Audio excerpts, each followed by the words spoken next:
Revenge is a dish best served with a right hand. Anthony Yarde stopping Lyndon Arthur in their rematch. It's just about 12 o'clock. This is After the Bell, Mirror Fighting's boxing show with me, Martin Domin, with Barry Jones and with Declan Taylor. As I mentioned, Anthony Yarde avenges his defeat from 12 months ago, as I said, beating Lyndon Arthur. Fourth round stoppage, dominated pretty much from the start. Barry, is this exactly what you expected Anthony to do? It's what he needed to do, but I didn't think he could do it. I honestly didn't. I thought that maybe the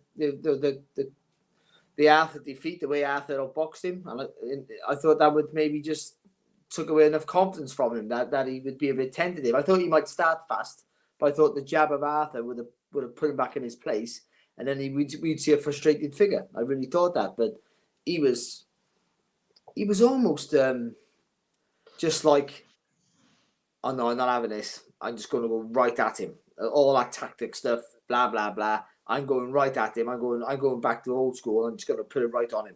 And I get, when you're a puncher, I've never been a puncher, so I'm guessing. But when you're a puncher, you want to make people feel it. You should make people feel it. Now, all his career, he's boxed people who've been way below his level. Like, he's always been much better than the people he's boxed up until Kovalev. So, and obviously Arthur in the first fight. So he's looked nice and calm and relaxed, and he hasn't had to rush anything because he's been so much better. But sometimes you have to know when you're in a competitive fight, when you have to show your strength early. You have to show your cards early. And when it's power, it means you've got to hit him. And he did that tonight. He went out there and whacked him straight. He started faster, hit him. Knew Arthur couldn't really hurt him unless he caught him really clean. And he made Arthur tentative straight away. And I think that was clever. That was really clever from Yarde. He sort of went like mean. Not all cool, calm, and collected with tremendous power like we've seen earlier in his career. He was mean tonight, and I think that's how he should always fight. When you have a fight that went the way their first fight went, Declan, the question is always, well, did it go that way because Lyndon Arthur was just a million times better than we all thought and Anthony Yarde thought, or was Anthony Yarde simply just way off the pace? I guess that tonight's fight answered that question. Yeah, I think so. And I think it was one of those fights, the first fight, where it was hard for Yarde to make any real meaningful adjustments before it was too late. A bit like Lomachenko against Lopez, for instance, and it was like he was just behind, and he started slowly. And it was almost one of those ones, I know Kovalev notwithstanding, but it was one of those where, Adam Booth always says you don't want to box poor people because you end up becoming poor yourself. And I just feel like he'd got into a bit of a rut where he just knew he had to turn up, and like Barry said, sort of a bit posy, and he'd always get a finish in the end. He'd just sort of going through the motions a lot of the time. Obviously, Kovalev was totally different from that. But then when he boxed Arthur, I think he felt like that a bit. And it was almost like that arrogance and stuff was what he sort of traded on. But in the end, then he ended up too far behind in that fight and lost on point. And he didn't realise, or at least he claimed that he didn't realise how far behind he was. So that's why the change didn't happen. And he did, to be fair, he told us all that is exactly what was going to happen. And that the first fight, his head wasn't in the game. Nothing was right for him, whether that was the stuff that was going on outside the ring, whether he, taken Arthur lightly, which I'm sure he had. So then I think this was just the sort of embodiment of everything that he said, and all of the mistakes that he made were mistakes, and it wasn't about who was better than who, because he just came out and he showed his power, which, to be honest, if you look through a lot of his stoppages, I've always had a few questions about Yarde as a big monster puncher, because there's a lot of people that he sort of put down, 3 or 4 times, but never really sort of really ices anyone. So, as you move through the levels, then that also is a real test as to how that translates to better opponents. And obviously Arthur's a good opponent, and he put him away really well, and set about him head and body, did exactly what he had to do, because there was a lot on the line for him tonight. If he'd lost tonight, what does he do? Where would he have gone from there? He's just a show pony then, and nobody cares about him. But he's got back on track, and he did exactly what he had to do. Or, if he just squeaked through and got a points decision or whatever, then okay, he would have won, but there's still these question marks. But I think he answered a lot of questions tonight, and I think you've got to give massive credit to the way he turned that around from the first fight. And it almost was a continuation of the back end of the first fight, but he never looked anywhere near as explosive or as devastating as he did tonight in that. So you've got to take your hats off to him. I think, Martin, what you said, did they, was Arthur in the first one, was Arthur better than what they thought? I don't think that was the case. I think they thought they were better. I say they because Tunde and always says they when he mentions him and Yarde. I think they thought that Yarde was better than he actually was. I think he got outboxed by Kovalev for all the fight. He had one great round. He might have won a couple of others, possibly, but he had one great round. He had one good round. And it was fantastic, and he almost won the fight.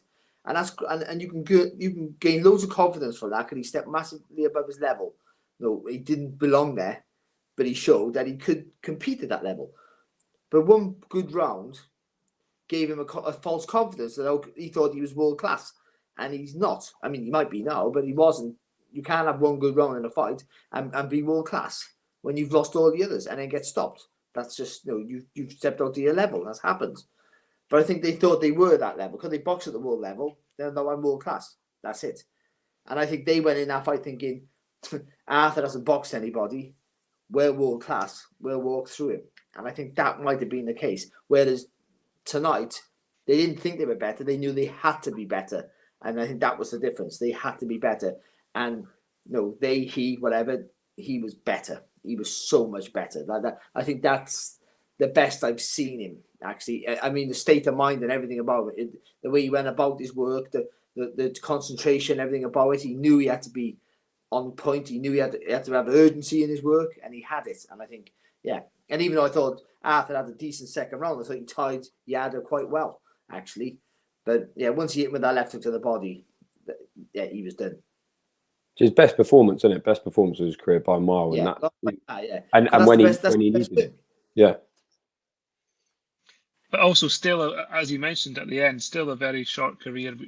Every time he fights, we mention his lack of amateur experience. You are allowed to learn on the game, right? Sorry, but he had a load of those white collar fights. Like he doesn't make I feel like I'm having a dig at him, and I'm not. But for transparency, he had a load. I think he had a load, like maybe in the teens of white collar fights, which were or unlicensed, whatever you call it, which are like pro fights but at a really bad level. So he had more experience than he makes out. That's the truth.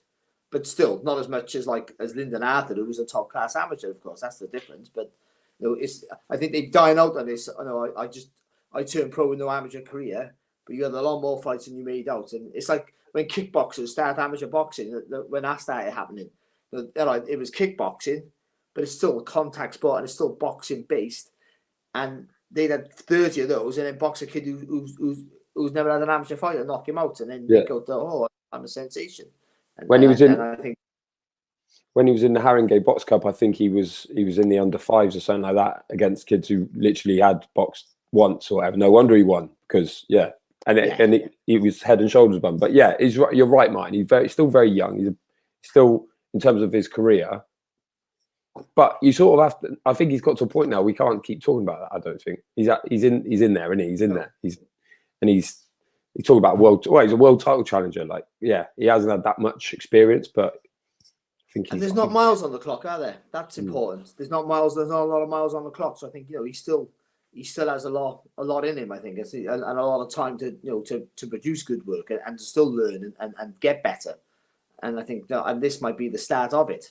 I think that loss, again, like everything, we always say it's not always the case. Sometimes, usually losses ruin you. When people say losses make you a better fighter, they usually ruin you because they take away your confidence and they might, and usually the fight is not really the same. But now and again, it can make you a better fighter. And I got a feeling for Anthony Yarde that it humbled him a little bit, made him have to really reassess what they have to do. And they brought James Cook in, whatever he does. But the fact that they brought someone else in, realised that they were open. They had that arrogance of, we got this system that's brilliant and it works, and we're just going to do everything and beat everyone in front of us just doing what we're doing. So I think that's helped them. The losses helped them more than any fight that I can remember recently, to be honest. in terms of Lyndon Arthur, I don't imagine he was particularly surprised by Anthony Yarde's tactics. Was it simply a case he didn't have the answer to the questions? I just feel he was overwhelmed. He was overwhelmed, and that in the first fight he had a chance to settle in, and we all know about how good his jab is. And if he was injured with his right hand, he was just giving nothing away, and he just worked his way into the fight, and he had no opportunity to do that tonight. I don't know. I'm not sure, if how any of the British light heavyweights would have done against that Yarde that we saw tonight. But that's the problem with Yarde. We don't know which one turns up, and we don't know. Hopefully this is him to stay, and the addition of James Cook is, like Barry sort of alluded to, who knows what he did in this camp. Like, he's not a miracle worker. Well, to be fair, if there's a miracle worker in boxing, it's James Cook for what he did to this area, Clapton, where he's from. They give him an MBE for it. The way, the amount of kids he saved in this area. But I mean, what's he done with Yarde in the camp that he wasn't already doing? Obviously, it'd be fine tuned, it'd be this and that, but yeah, I just think Arthur just had no opportunity really to get into that fight. And who knows, because like you said, Barry, the second round he did, and actually in the end of the third, Yarde seemed to be slowing down a little bit. So, he's a really good talent, but against Yarde in that form, then what's he supposed to do against that? I think Yarde and his team will see that and go, this is how we have to fight. The urgency, and that the only difference, he boxed the same as he always fights. He still sat on the back foot. He had that little shoulder turn when he come forward, and he was economical-ish, but he was busier than he's ever been before from the offset. And I think that the urgency in his work was the difference than what we've seen in any other fight he's had, even the Kovalev fight. And I think that's where he realizes now that he has to make at a certain level. He has to create the opportunities rather than just wait for him to come to him. He was boxing people below his level or below who weren't good enough, so he just wait for them to make a mistake or a gap to open, and he would get you. Because he got fast hands. The thing with Yarde, there's not much of a tell when he throws a left hook. He doesn't have a little drop, doesn't drop the hand and then throw. It's straight off the shoulder, so it's fast and there's no tell, so you can't read it. And that's why Arthur got caught a few times from too far out. But no, he realizes now that I have to create the openings. I have to force him to make a mistake rather than just walk him down and he'll do it by himself. And so I think, I think the learning fight was the first one, and you've got to give him credit for taking that and taking it as a lesson and picking up all the mistakes that they made and all the things they could do better, and they were better. And that's the best I've seen him. And Arthur was a dangerous opponent. I thought he was going to win. There was always a chance that Yarde could knock him out and hurt him, but I thought Yarde was really good. Even the round when Arthur did well in the second, there was no worry in Yarde's work. He was still trying to push forward. He was still trying to be busy. He was better. He was much better. And I think I agree with what Declan said. The fact that if he wins over 12 rounds, he still goes on, but the shine's off him. The shine's back on him now, just as much as it was when he was undefeated. I think because the way he got the win, and now we're looking forward to him against Callum Johnson, him against Joe Smith Jr., who are two hittable opponents. They're two good opponents, but they're both hittable. So if you're hittable, then you against Yarde is always going to be a great fight. That is likely to be next. But before we come to that, may there be an appetite for a third fight in another 12 months, 15 months? No. I mean, because of the man, but then we said that about Fury and Wilder, didn't we? On the second fight, who knows? But then saying that, there was no clamour for this one. To be fair, because the first one wasn't a great. It was intriguing. It wasn't a great watch. They built. To be fair, they built this fight up as if it was a fight that we were all clamouring for and demanding. We want to see the rematch, but none of us did. Until it got closer, then it was an intrigue. Can Yarde be better? And if he gets beat again, what happens to the pretty much to Warrens and BTs, outside the heavyweight division, their star pupil, really. They're the one they were selling because you got all the selling points. Good looking, great looking body, good looking face, talks well, a bit arrogant with it as well, and he can punch. So, if he gets beat, then the golden goose is gone. But That was the only intrigue. The actual fight itself was potentially going to be as boring as the first, but it wasn't. So and the way it finished as well, Arthur didn't look like, he almost looked like, weird. not saying glad, because he didn't. Relieved, maybe? I don't know. It was a weird stoppage, and he didn't seem massively upset, unless he didn't know where he was. But I couldn't see one massive punch except for the body shots that made him think, I don't know where I am. I'm panicking here. It was a weird stoppage for me. It felt like he could have carried on. I felt I didn't quite understand it, but he didn't seem massively upset about it all. That might just be the way he portrays himself. He might be devastated now he's back in the change room, but there he didn't seem massively upset, and that makes me think that he didn't really want this one, and he most certainly won't want the next one. Callum Johnson. Callum Johnson and Joe Smith in action next month. Anthony Yarde against either of them has a chance, presumably, of course. Both two, I think, great fights. You put any combination of those three guys together, and it's not just those three. There's loads more, but yeah, he's got a chance in that form. Like I said, like in that form, in that Anthony Yarde turns up, he's got a chance, and you got to just wonder what it was that had taken the shine off him a little bit, and was it just that he'd taken his eye off the ball a bit, got a bit complacent? Was it all that stuff terrible stuff that happened, COVID and his family and everything else? Or was it something else? Or was it just actually a mental thing that he doesn't always turn up or whatever? Some people like, all sportsmen like that. Some people do turn up and don't. But at his best, yeah, I don't know whether I pick him, but he's got a great chance against any of them because he can punch and he's athletic and he's got a good chin as well. He's got a really good chin. So I would go against Johnson because I think Johnson hasn't looked great. Listen, Johnson deserves his shot and he's been well overdue, to be fair, another crack. But he hasn't looked great. He didn't look great in the last one. He's been sat on the shelf for too long and he's hittable. And I know he can hit himself, by the way. I know that. But I would fancy Yarde. Joe Smith is massively underrated, can box a little bit and it's tough. Again, could also be hit. So, that always gives Yarde a chance. But they're two good fights. I love Callum Johnson to win. But I'm sort of favouring Smith in that fight, to be fair, especially being over in New York State. So I favour him for that. And then I'd probably favour him against Yarde.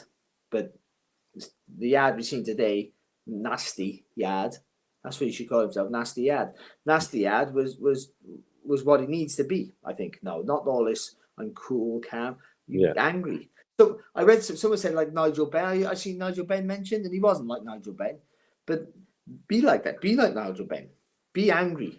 Have a chip on your shoulder for everything. What anyone says to you. I think that might suit him. Actually, I think he calls himself the Beast from the East, and he hasn't been beast enough. But he looked like a beast tonight because he physically is. But there's just something about him that's not quite. Yeah, he's just not quite angry enough. And like he can't fake it. But you're right. That's what he needs. And I mean, the Callum Johnson fight would just be a quality shootout, wouldn't it? It'd be so good. But I'm with you. I'm just based on momentum, really. You probably have to pick Smith in that, but who knows? And then, I mean, what it means though is that Yarde is back in the picture. He's back in the picture, and we needed that because it felt like the Kovalev fight was one thing, then obviously that one, and then he's waiting around for this one so much. But he's back. He's well and truly back, and what a good addition for British boxing, but possibly world boxing as well. It is so, and because even though I never really thought he was the best light heavyweight, out of our British light heavyweights, I always thought Boatsy was always the best, and he's gone off the boil a bit. But I never put Yarde as the best ever.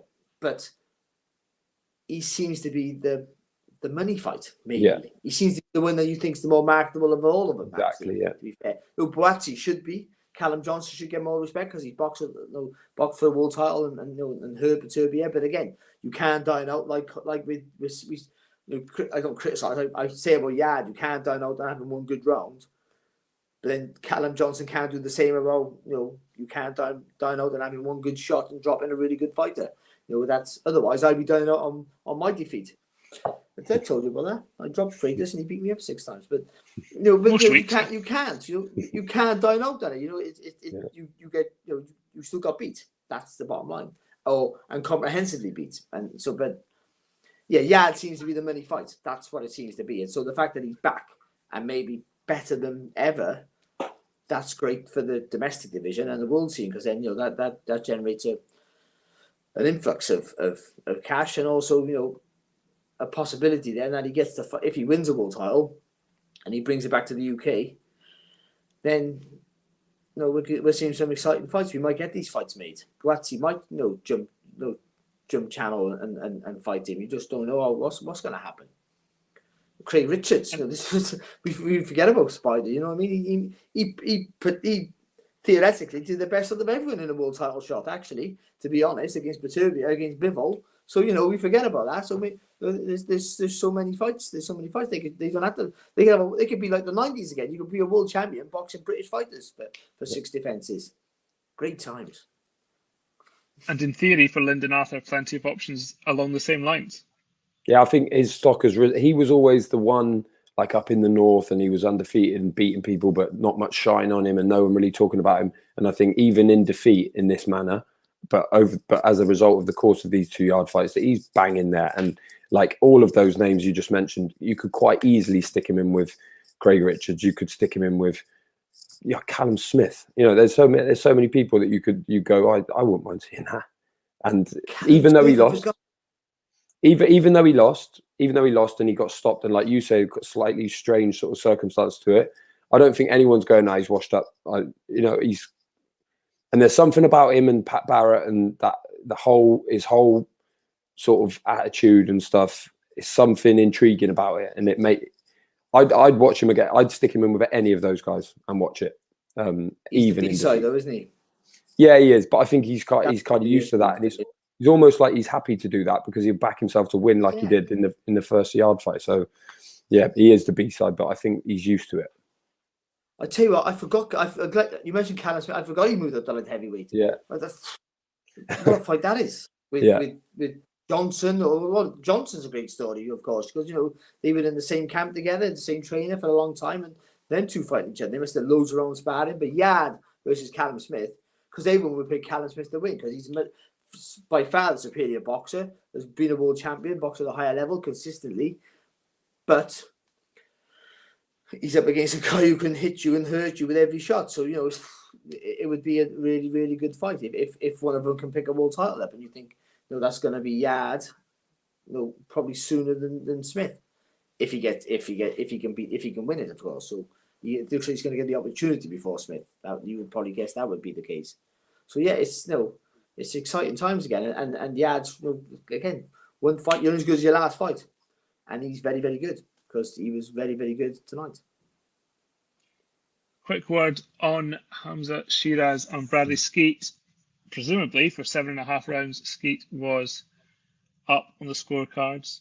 He was then put down in the 8th round and then hit twice while he was on the ground.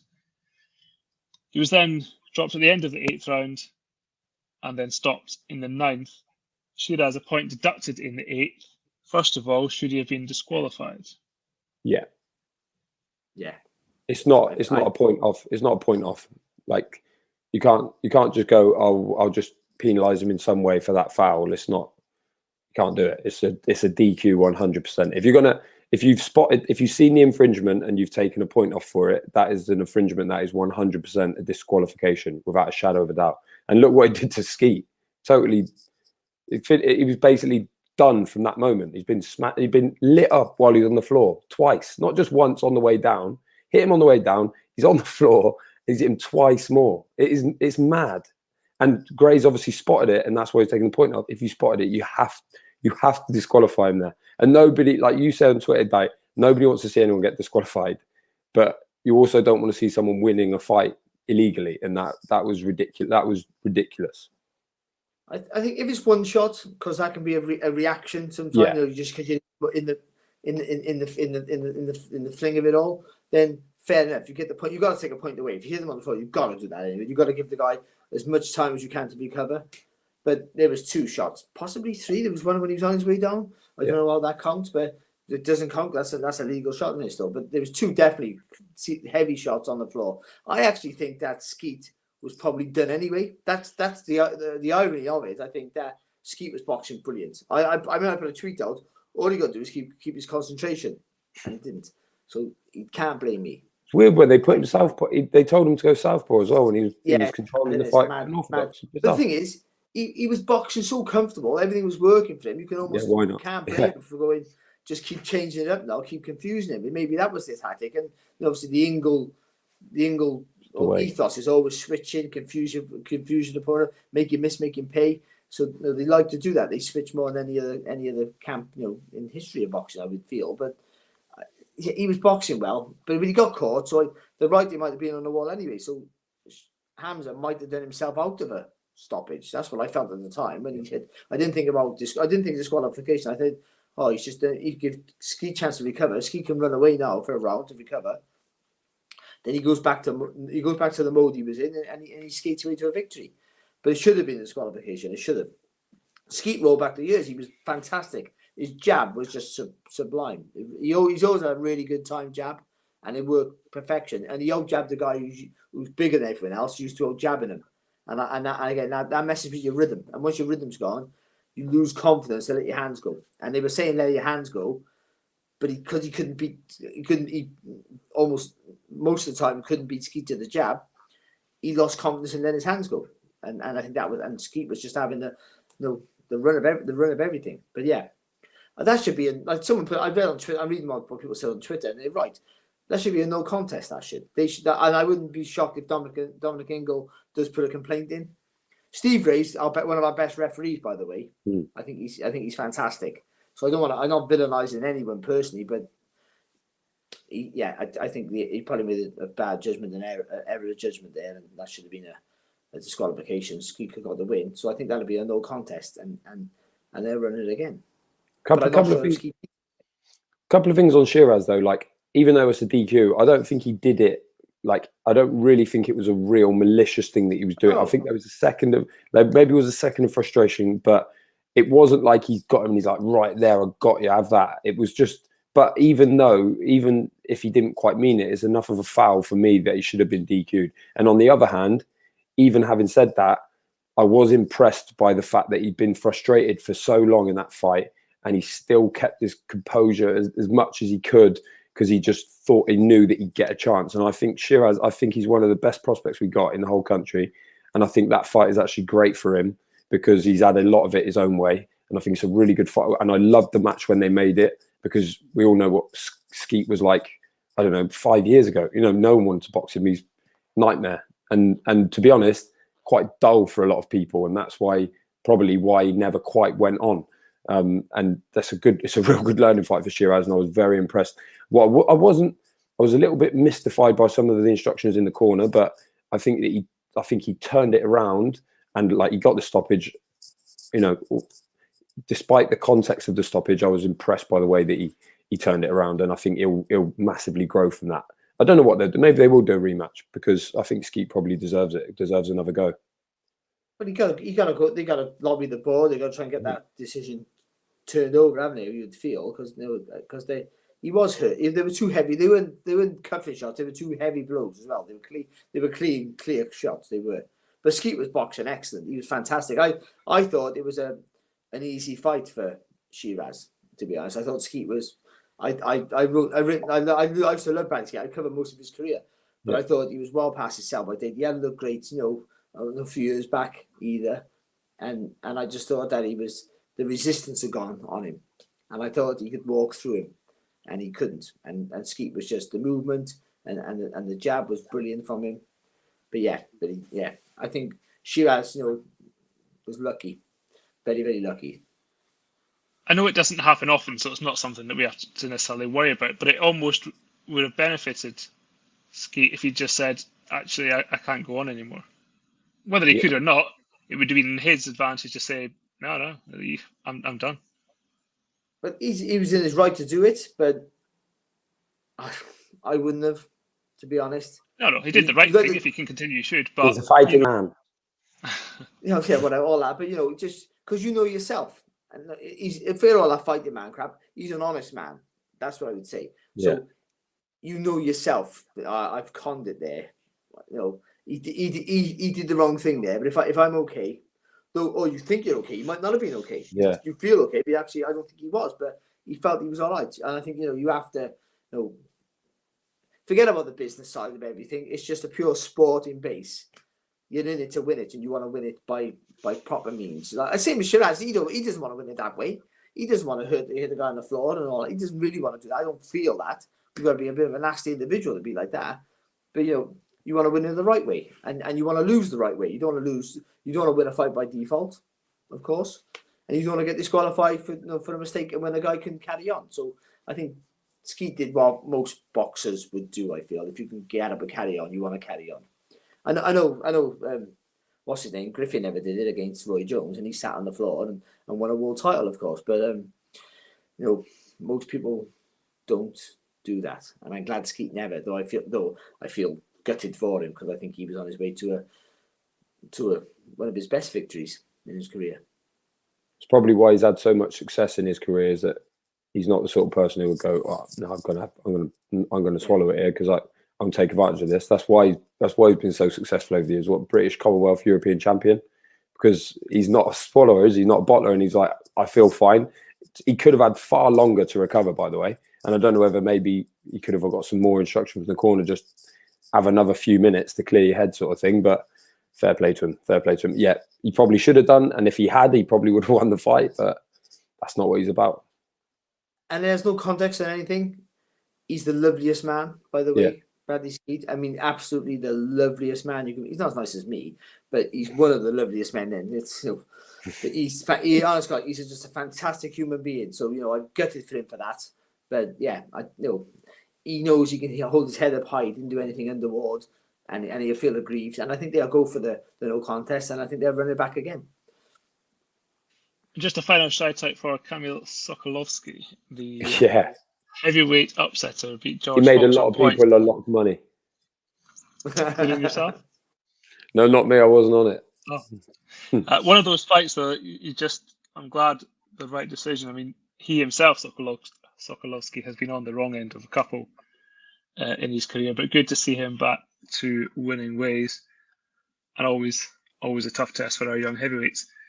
That is all for this week. Next weekend, Conor Benn, Katie Taylor in action, both at the same time in Liverpool. Do join us then, and until then, do take care.